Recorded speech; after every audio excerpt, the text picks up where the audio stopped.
Bom dia, boa tarde, boa noite. Seja bem-vindo a esse treinamento de segurança do trabalho com HC Engenharia. E hoje nós vamos estar falando sobre NR23, combate a incêndio.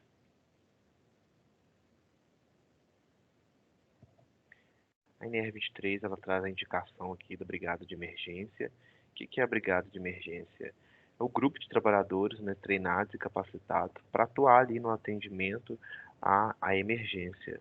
Eles são responsáveis pela prevenção, combate a incêndio ou eventuais sinistros ou desastre ocorrido aqui dentro da empresa ou no setor de atuação.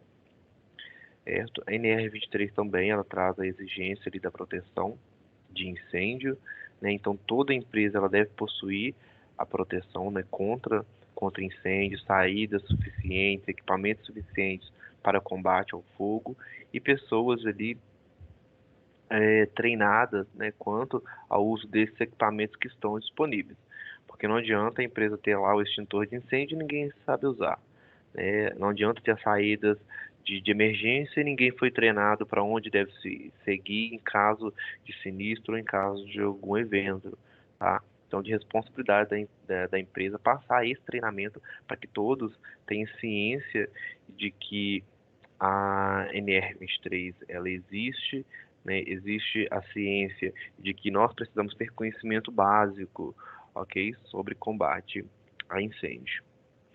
E além da NR23, tem uma normativa, uma instrução de trabalho, a instrução técnica 01 e a 17, e NBR também aplicáveis, 14276, aplicáveis à exigência de combate a incêndio, brigada de emergência, entre outros assuntos.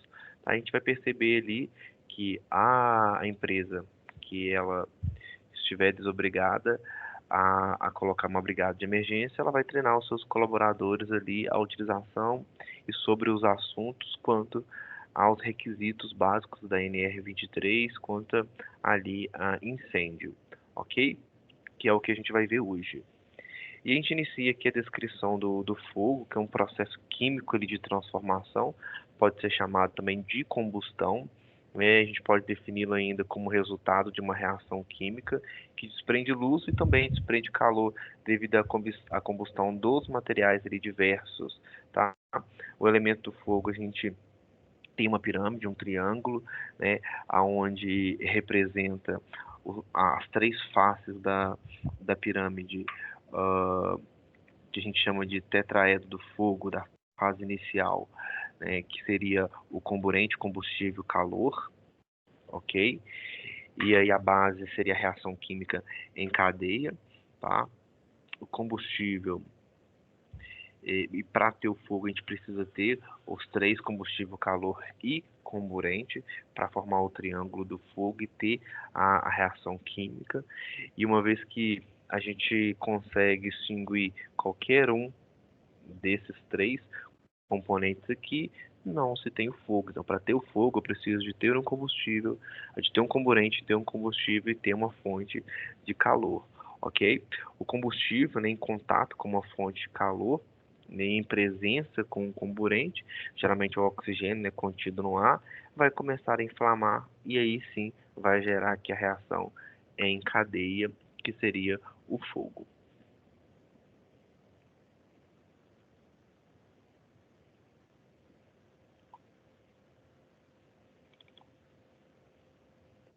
Este vídeo de treinamento é destinado à identificação e ao uso de extintores portáteis. A grande maioria dos incêndios são pequenos no início e podem ser extintos com facilidade se você utilizar rapidamente o tipo e a quantidade apropriada de um agente extintor. Conforme o material que queima, utilizamos um tipo específico de agente extintor. Desta forma, os fogos são definidos em 4 classes distintas. Classe A é o fogo em combustíveis sólidos que formam brasas quando queimam, tais como madeira, papel, borracha, papelão, tecido e outros materiais que queimam em razão de seu volume.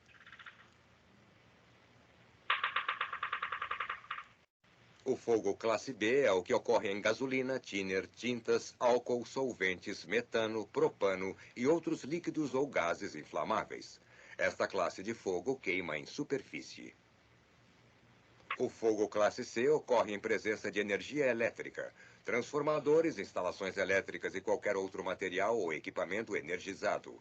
Esta classe de fogo se caracteriza pelo risco que oferece ao operador. O fogo classe D é um incêndio em metais perigosos e substâncias pirofóricas. Exigem agentes extintores específicos que não reajam com o material em combustão. Existe também um sistema de símbolos que facilita a rápida identificação dos extintores indicados para cada classe de incêndio. Quando o símbolo está cruzado por uma faixa vermelha, o extintor não é adequado para o uso em líquidos inflamáveis ou fogo em instalações energizadas. Quando o extintor é adequado para combustíveis sólidos, líquidos inflamáveis e fogo na presença de energia elétrica, a etiqueta de identificação combina o pictograma e as letras de classes de fogo sem marcar proibições. Estes extintores podem ser usados nas 3 classes de fogo. Uma vez que você sabe identificar o extintor adequado para cada classe de fogo, deve estar seguro de que os aparelhos existentes no seu trabalho são apropriados para os riscos presentes. Verifique se os extintores são adequados para os riscos de incêndio locais. Observe se os extintores estão disponíveis, desobstruídos e situados estrategicamente.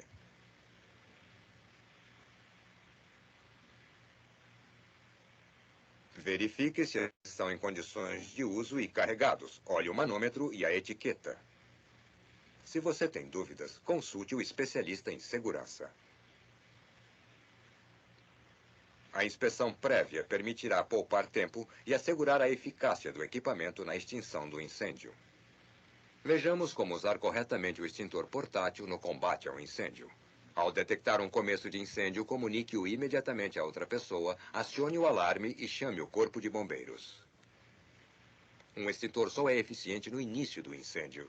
Se perceber que não pode extingui-lo, não se arrisque desnecessariamente. Lembre-se que os extintores só são eficientes quando o fogo está no início. Você deve estar seguro para escolher e usar corretamente o equipamento, selecionando o agente extintor adequado para os combustíveis presentes. O tempo de descarga é sempre inferior a 30 segundos. Leve em conta as revisões rotineiras dos extintores e planeje a ação antes da emergência para conseguir controlar os riscos no momento de um acidente.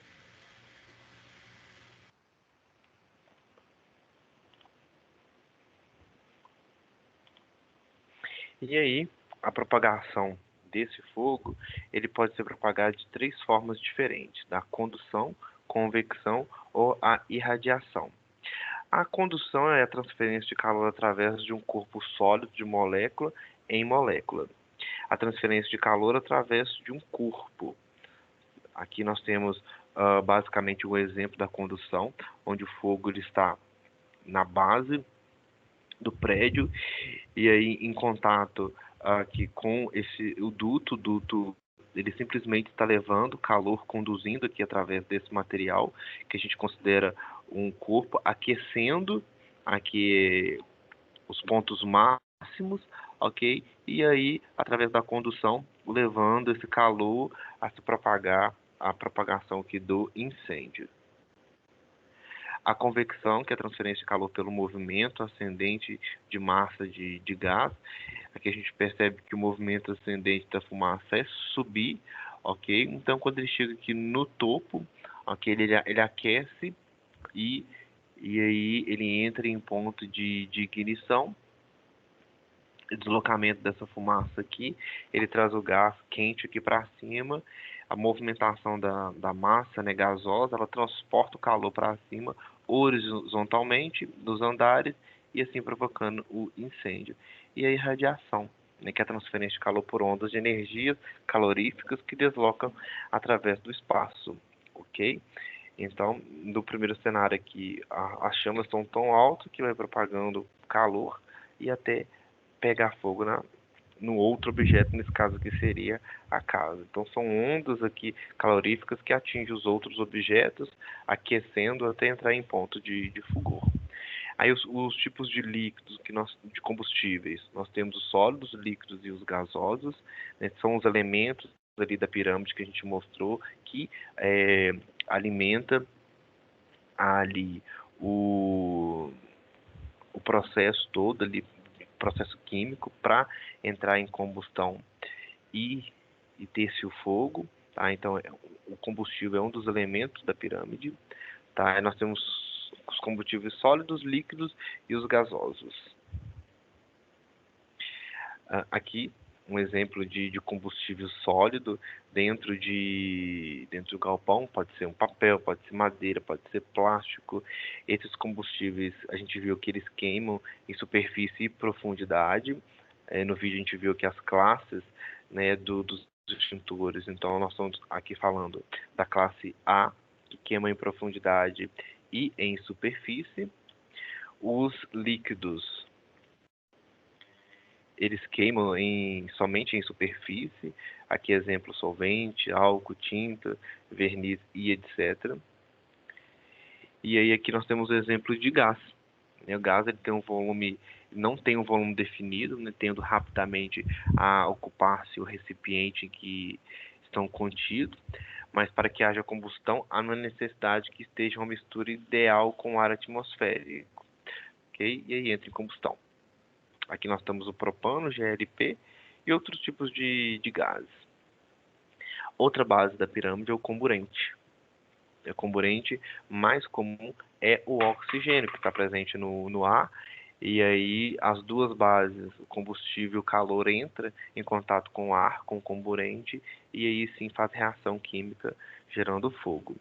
A reação em cadeia é a relação que torna a queima autossuficiente, né, que é o combustível após iniciar a combustão ali, iniciou o fogo, gerou o calor, essa por sua vez ele vai provocando ali os desprendimentos de mais gases, mais vapores, mais combustível, desenvolvendo a transformação em cadeia ali, e o produto de transforma ele gera outra transformação que ele vai queimando, queimando, queimando, tá? Basicamente, o exemplo aqui da madeira queimando é uma reação em cadeia. O calor ele age em um corpo decompondo-se em partes cada vez menor. Aí nós temos a fase do fogo, né? Nós temos a fase inicial, a queima livre e a queima lenta. Na fase inicial, inclusive a gente até passou aqui uma orientação sobre o uso do extintor, que é aquela fase que com o extintor você consegue ali extinguir a chama, o fogo, tá? Nessa fase não há alterações drásticas no ambiente, mas já há ali um indício de calor, fumaça, danos causados pelas chamas, tá? Na queima livre, né, o fogo ele aumenta rapidamente. Aí usando assim muito oxigênio e eleva a quantidade de calor ali naquele ambiente, né? Então os gases aquecidos eles vão preenchendo as partes mais altas do ambiente, e aí o ideal é que se mantenha-se nessa ocasião, mantenha-se mais baixo para evitar os danos provocados pelo calor. Uma vez que esses gases sobem, né, então as pessoas tendem, para se livrar disso, se arrastar mais baixo para não ter contato com esses gases aqui em cima. É uma queima livre, e o fogo aumentando rapidamente ali, e aí nessa fase precisa se acionar os bombeiros, brigadas de emergência, pessoas responsáveis. A queima lenta, ela está mais na fase inicial ali, não há alterações drásticas no ambiente, como a gente falou, mas já há indício de calor como fumaça e os danos causados por chamas, conforme a gente vê aqui na imagem.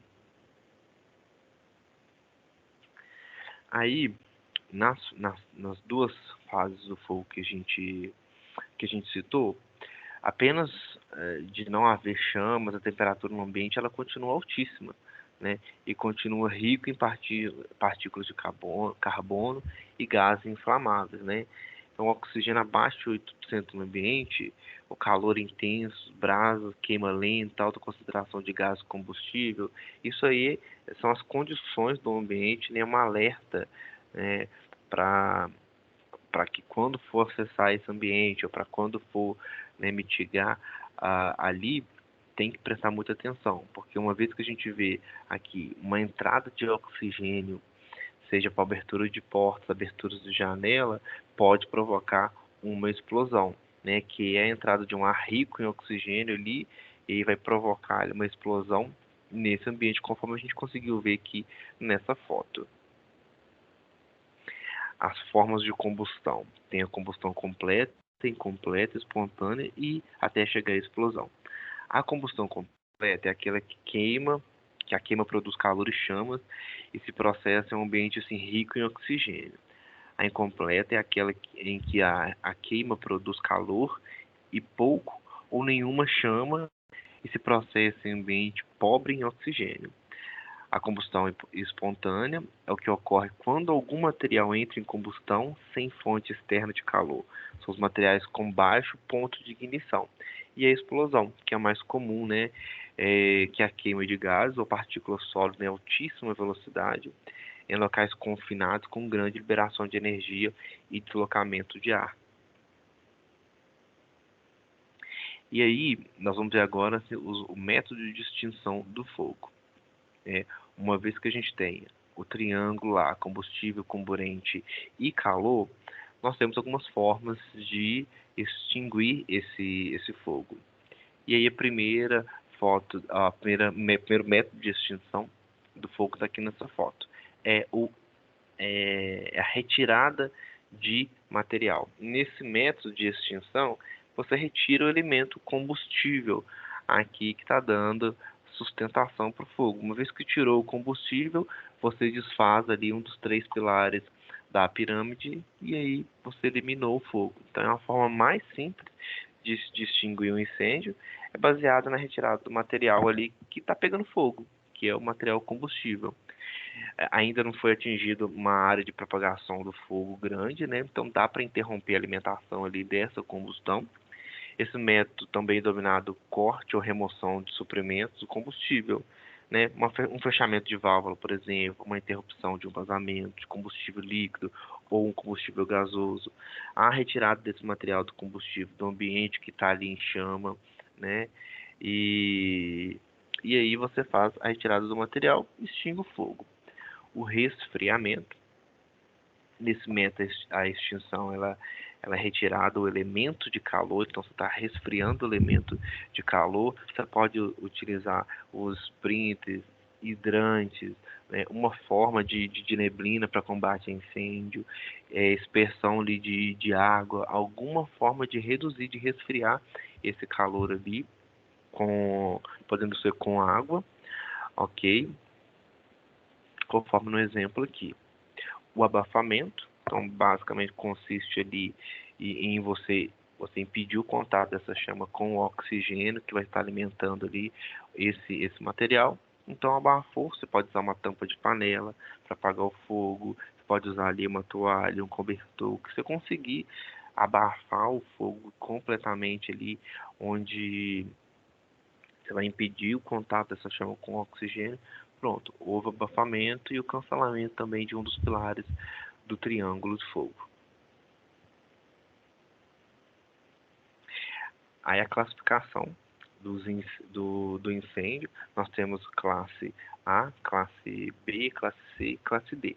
Classe A são os materiais ali que queimam em profundidade de superfície, a gente já falou, papel, plástico, madeira e etc. Tá?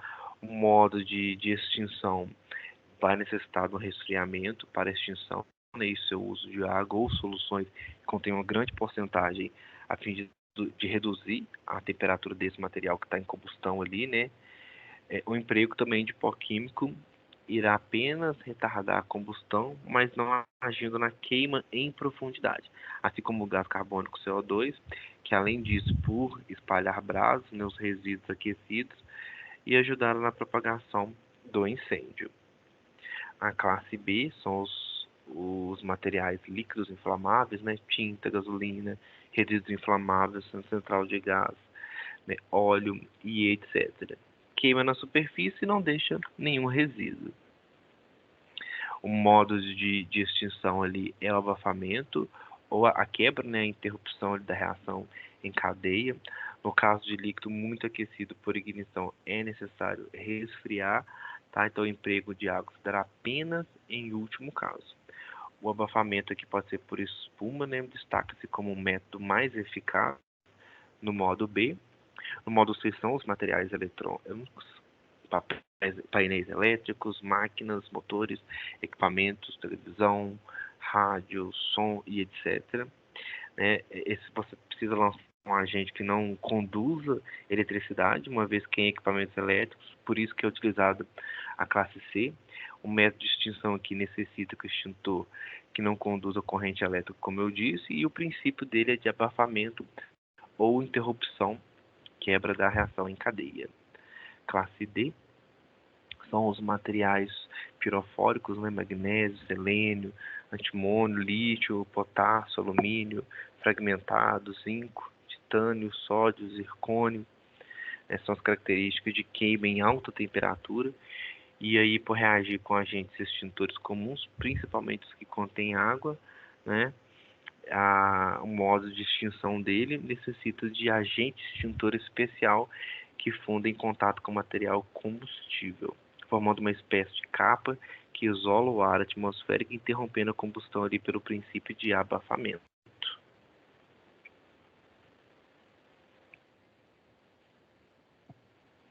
E aí, vamos revisar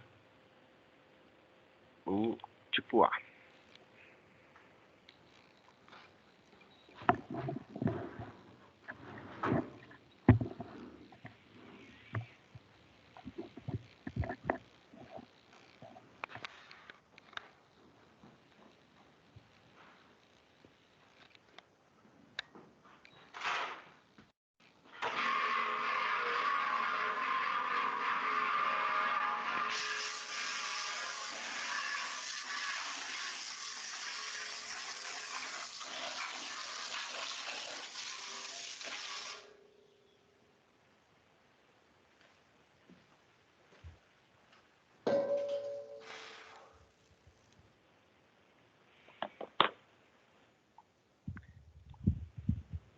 Um exemplo do classe B.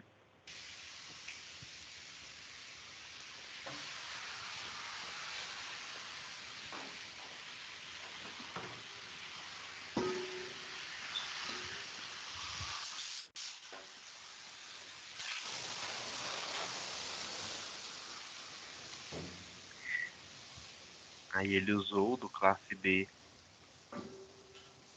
e não conseguiu.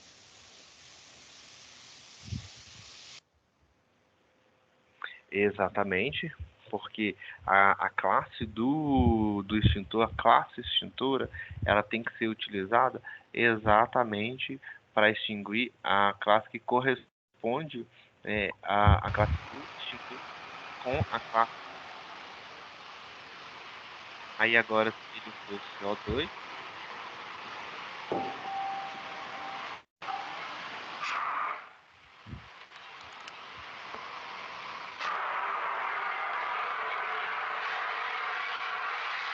houve o resfriamento.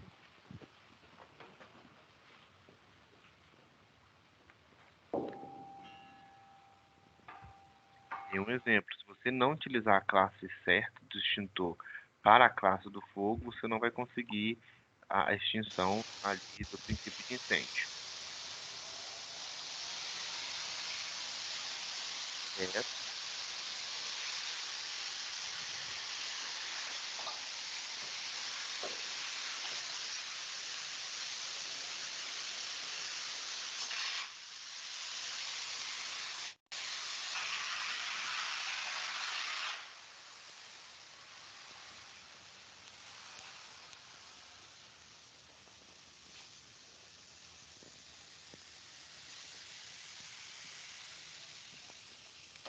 Lembrando que aqui é um treinamento de demonstração, não faça isso em casa sem os devidos controles e material necessário para isso. Aí os equipamentos de combate a incêndio, nós vamos mostrar alguns exemplos que pode estar disponível para vocês. Nós temos o extintor, né, os que a gente já mostrou aqui, água, pó químico, espuma mecânica, o gás carbônico. Aí tem os extintores portáteis. Esses exemplos aqui, a gente viu a utilização dele.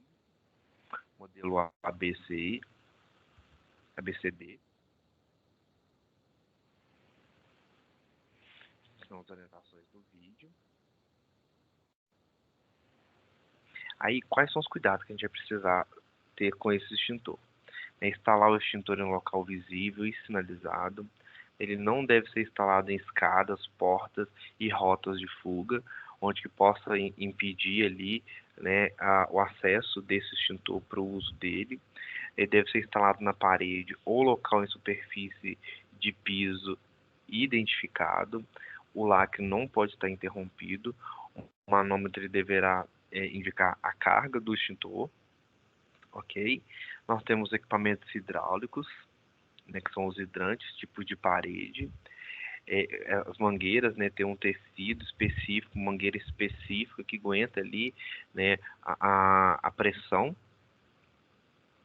exercida ali com o jato de água. Existe uma técnica ali para você enrolar, guardar e utilizar as mangueiras ali, né?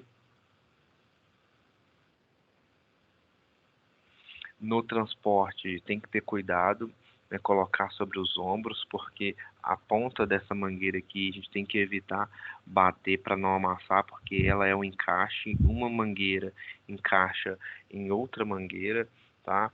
Então, se você bater e amassar isso, você não vai conseguir ali encaixar uma mangueira na outra, e aí pode ser um ponto de fragilidade. Então, sempre colocar o brigadista, né, a pessoa responsável, ela vai carregar isso sobre os ombros, né, posicionando o rolo em pé, com a ajuda, né, de uma união externa voltada para si e para cima. E aí abaixo você vai colocar o rolo com a mão e colocar sobre o ombro, de maneira que a junta de união externa ela fique por baixo e ligeiramente caída, como a gente vê aqui na foto, tá? Para também não machucar quem for carregar. O transporte sobre o braço, o rolo deve ser sempre posicionado em pé, com a ajuda da união voltada para frente. Então, esse rolo aqui, olha, percebe que ele sempre vai estar em pé, beleza? Porque se ele for deitado, ele vai desfazer, ele vai abrir, ok? A mangueira enrolada da forma correta, você vai conseguir fazer o lançamento dela, tá? Para que ela fique ali desenrolada, tá?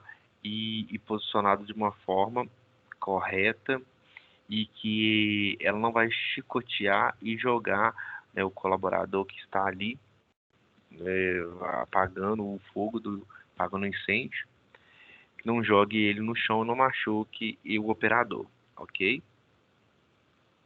Aí nós temos componentes de os esguichos, né? Tem o agulhito regulável, como a gente está vendo aqui na foto, e os hidrantes, né? Que tem alguns tipos de hidrantes. Para acionar o hidrante aqui a gente precisa de no mínimo 3, né? 3 pessoas para fazer isso, 2 aqui posicionado para segurar a pressão ali que vai abrir, e um para fazer o encaixe e a abertura da água lá no hidrante.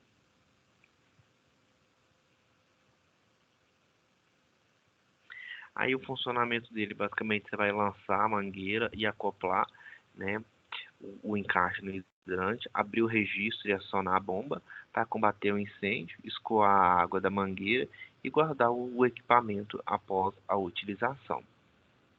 Alarme e iluminação de emergência precisa estar presente ali, né? O alarme ele vai fazer o acionamento ali através da botoeira, que é esse botão aqui, tá?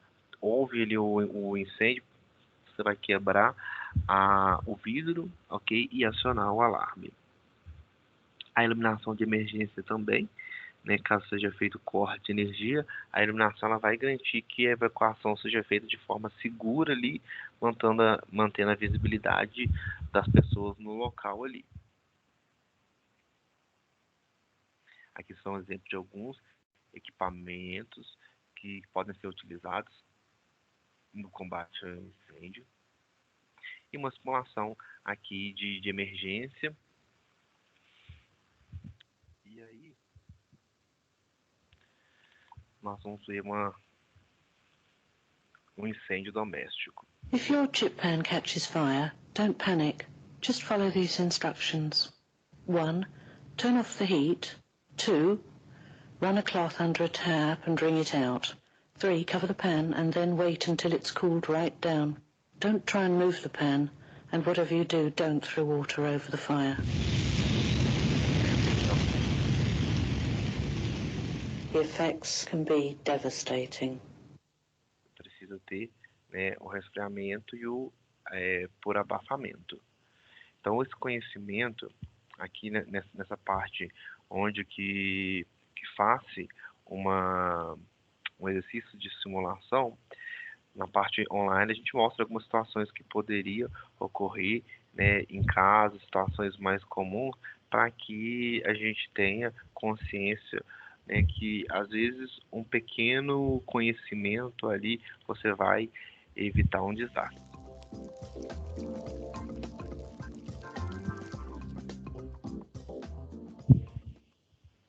Olá, tudo bem? Vamos iniciar nossos estudos sobre prevenção e combate a incêndio. Em nossa plataforma de ensino, você vai encontrar nosso material de apoio, exercícios de fixação, mais cursos online, e-books, vídeos para usar em seus treinamentos e muito mais. Vem com a valor crucial na busca por mais saúde e segurança no trabalho. Não se esqueça de se inscrever em nosso canal do YouTube e deixar seu like em nossa página do Facebook.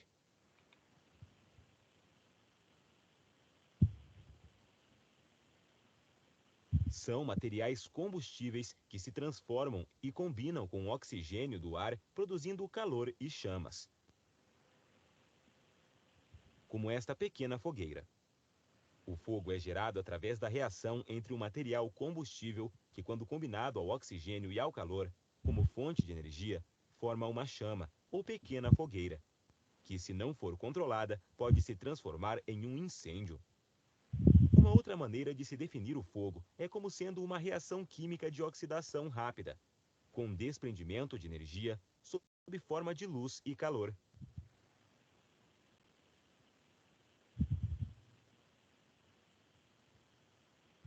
Em um sistema de reação em cadeia, que após o seu início é mantido pelo calor produzido durante o processo de reação, ou seja, o produto da reação, que é o calor e o fogo, é também a causa da manutenção da combustão. Este calor será produzido enquanto houver oxigênio e material combustível para queimar.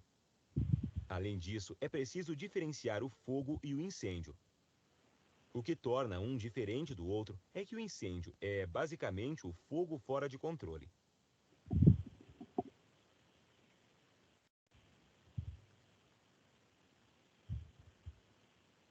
Para facilitar a compreensão dessa reação em cadeia, vamos conhecer o triângulo do fogo, que é uma maneira simbólica de representar a relação entre os três elementos necessários para o surgimento e manutenção da combustão. O combustível é qualquer substância suscetível a dar início à reação de combustão a uma temperatura específica, que libera calor, como o papel ou a madeira, contribuindo assim para o processo de combustão. O comburente é qualquer substância, como o oxigênio, capaz de oxidar um combustível em uma reação rápida e exotérmica. O agente ígneo, ou temperatura de ignição, é a temperatura que provoca a queima do agente combustível na presença do comburente. O combustível e o comburente estão sempre juntos na natureza, faltando para a combustão apenas a existência do agente ígneo. Esses três elementos fazem parte do triângulo do fogo, que em conjunto com a reação em cadeia mantém a chama acesa.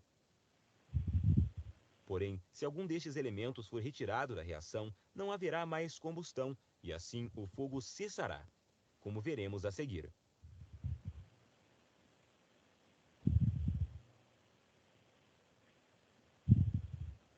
Existem diferentes classes de incêndios. Vamos conhecer agora as 4 mais comuns. Classe A: materiais que queimam em superfície e em profundidade.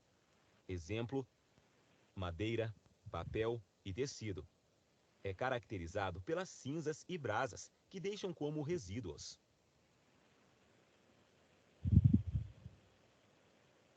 Classe B. Os materiais são inflamáveis e queimam na superfície. Exemplo, gasolina, querosene, gás, álcool, dentre outros. É caracterizado por não deixar resíduos.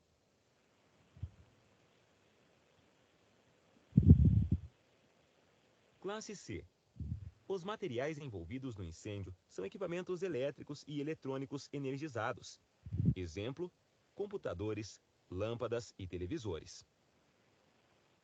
É caracterizado pela condução de energia e pelo risco de vida que oferece ao brigadista de incêndio.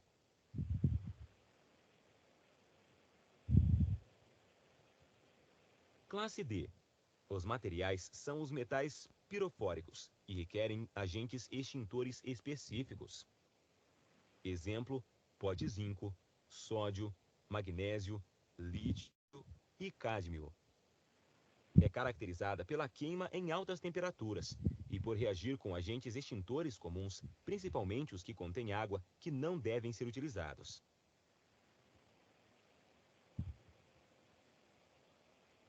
A classe K é a quinta classe de incêndio e é a classificação do fogo em óleo e gordura em cozinha.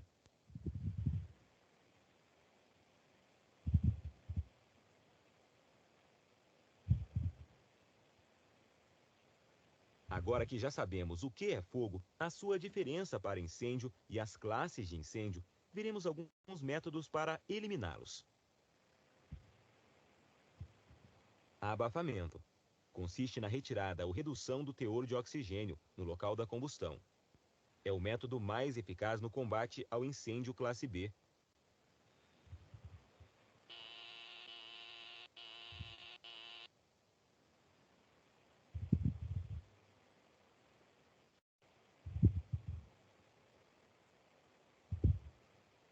No abafamento, pode ser utilizado um cobertor ou algum objeto que abafe a combustão.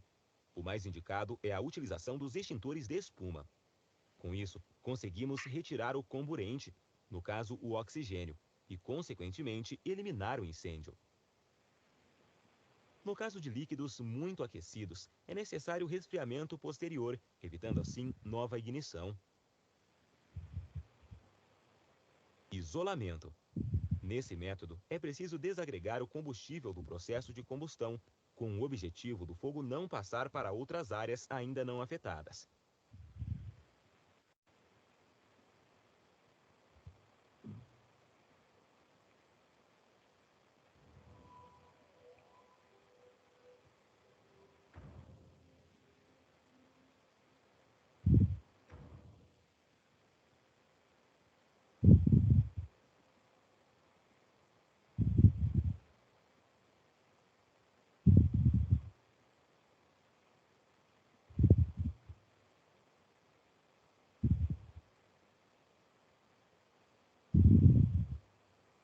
Resfriamento. Consiste na redução da temperatura da área afetada pelas chamas, evitando assim se chegar ao ponto de fulgor do material em combustão. O ponto de fulgor é a menor temperatura em que o corpo aquecido se inflama pela presença de uma chama externa.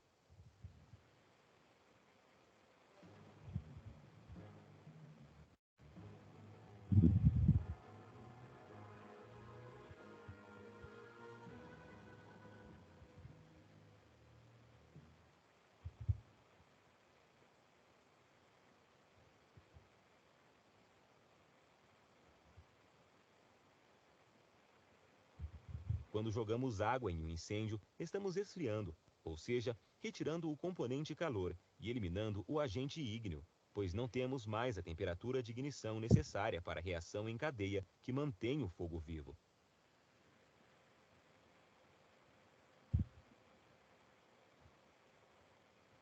Bom, finalizamos aqui uma das aulas referentes ao tema Prevenção e Combate a Incêndios. Aprendemos sobre o fogo, as suas classes de incêndio e os métodos para eliminá-lo.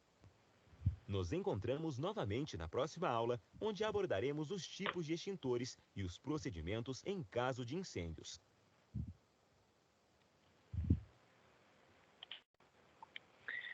Aí vimos a situação de emergência, né?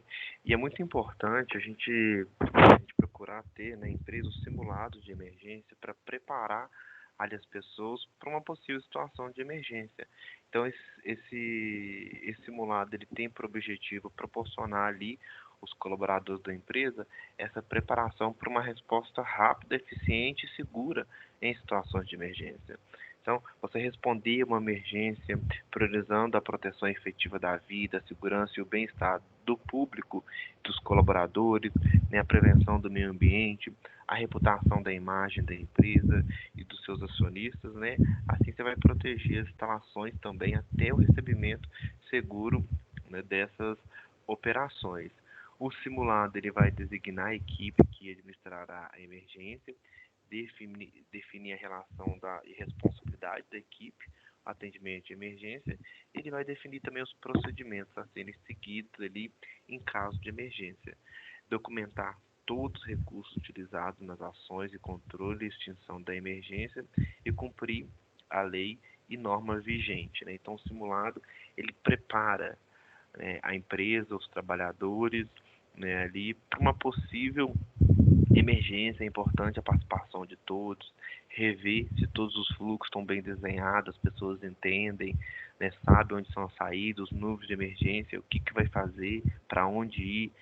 Então, o simulado ele é muito importante, tá? E aí, você vai simular ali os tipos de emergência: pequeno porte, médio porte, grande porte, emergência com pessoas, incêndio, ameaça de bomba, né, acidentes naturais, interrupção ali no fornecimento de energia, vazamento de gás, queda de balão, um heliponto, acidentes com pessoas graves, né? Então, assim, tem vários cenários de emergência que você pode abordar ali no simulado para preparar melhor as pessoas, ok? Esteja sempre alerta com relação aos telefones, os telefones externos, né, 191, 192, tá? Para que todas as pessoas elas tenham o mínimo de conhecimento, pelo menos dos telefones externos, ok? Se alguém passar mal, vou acionar o SAMU, vou acionar os bombeiros, né? Então é muito importante que se tenha os telefones de emergência colado ali em locais visíveis para que as pessoas tenham acesso. Aí os primeiros socorros, né, se houver alguma pessoa passando mal, tiver ferida, vai ser realizado por pessoas qualificadas, vai prestar ali os primeiros atendimentos, né, às possíveis vítimas ali, e aí procurar chamar o socorro, providenciar o transporte, ok?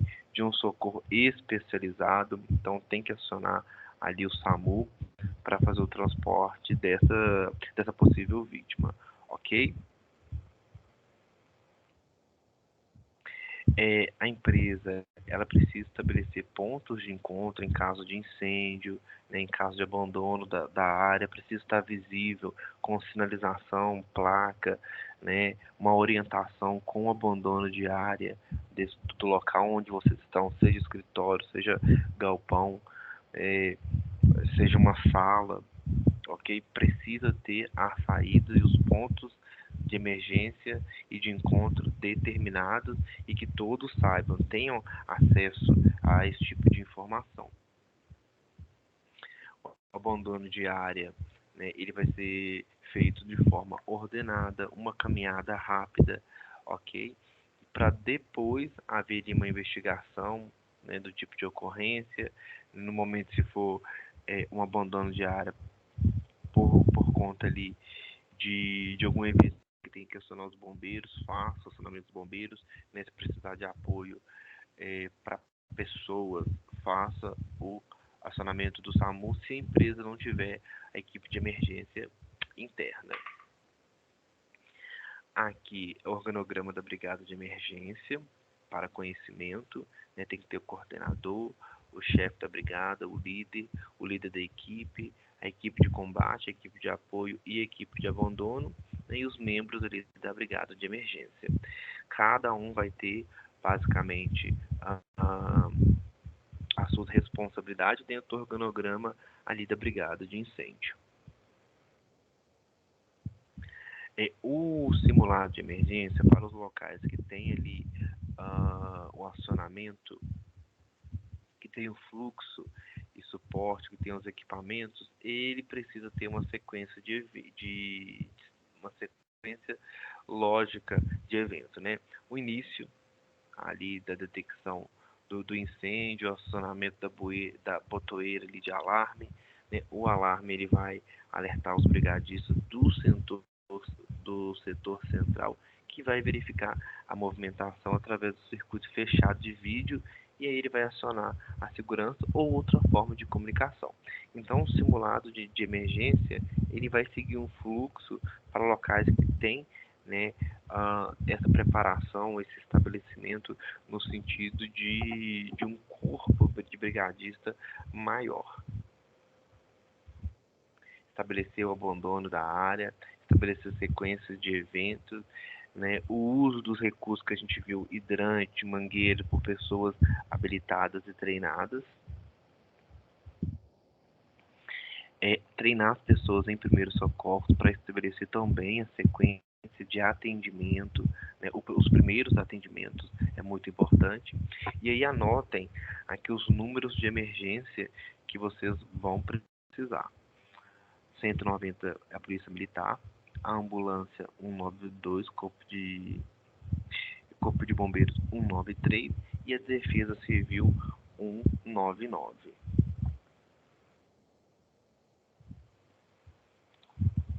Anotem, se prepara, porque no momento ali de emergência, isso vai fazer muita diferença, você ter ali acesso.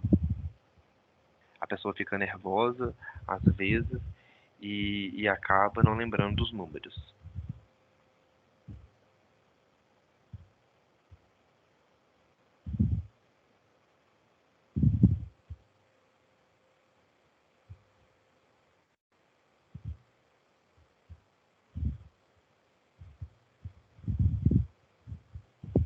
E aí, essa preparação, como a gente viu aqui, basicamente com orientações mínimas do que você deve fazer, como ali no princípio de incêndio, são situações semelhantes a essa. A gente não espera, né, que vá acontecer alguma coisa nesse sentido. Então, essas orientações é para que vocês tenham tranquilidade de agir em momentos de emergência, no sentido de que, não é tranquilidade porque não está acontecendo nada, mas é tranquilidade que vocês têm o mínimo de informação para o que fazer. Um acionamento devido, correto, ok? Anotem aí os números de emergência. Dá um minutinho para vocês aí anotarem. Anota o celular, salva aí. Isso pode fazer diferença, tá, no momento da emergência. E aí, para a gente finalizar, eu agradecer vocês pela participação na orientação, nós vamos ver aqui os primeiros socorros.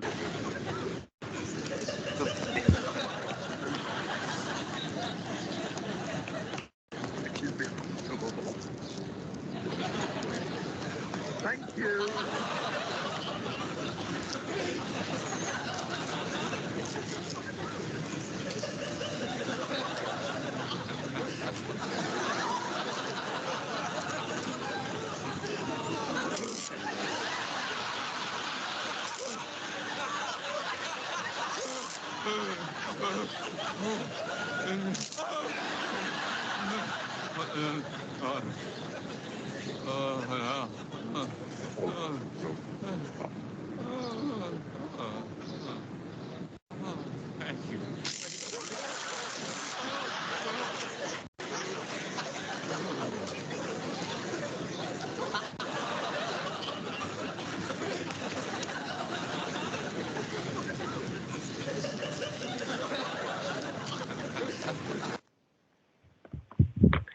E isso, a gente finaliza orientando vocês que o conhecimento ele pode salvar vidas, né? Então se prepare, busque informações ali da frente de serviço, onde estão os extintores, né? Se os números de emergência estão visíveis para todo mundo, ok?